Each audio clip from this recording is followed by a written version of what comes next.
আসুন আমরা সকলে মিলে মায়ের কথা চিন্তা করি, মায়ের কাছে আমাদের মনের প্রার্থনা জানাই। জয় মা। শ্রী শ্রী মায়ের দৈবী ভাব সম্বন্ধে শ্রী রামকৃষ্ণদেব ছিলেন সদা জাগ্রত।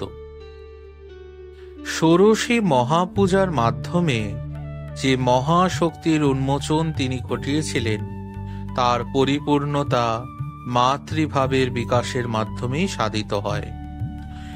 একদিনের ঘটনা, ঠাকুরের ভাগ্নে হৃদয়রাম কোনো একটি তুচ্ছ কারণে শ্রী শ্রী মাকে অবমাননাসূচক কথা বললে ঠাকুর তাকে সাবধান করে দিয়ে বলছেন, ওরে হৃদু, তুই ওকে এত তুচ্ছ তাচ্ছিল্য করিস নে। এর ভিতর যিনি আছেন তিনি ফোঁস করলে তুই রক্ষা পেলেও পেতে পারিস, কিন্তু ওর ভিতরে অর্থাৎ শ্রী শ্রী মায়ের ভিতরে যিনি রয়েছেন তিনি ফোঁস করলে তোকে রক্ষা করবার সাধ্য আমারও নেই।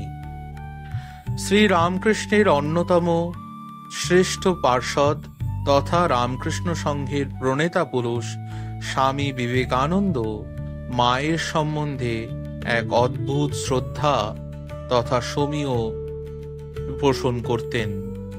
মায়ের সম্বন্ধে স্বামীজির নিজের উক্তি, মায়ের ওপরে মহাশান্ত ভাব, কিন্তু ভিতরে পূর্ণ সংহার মূর্তি বগলা।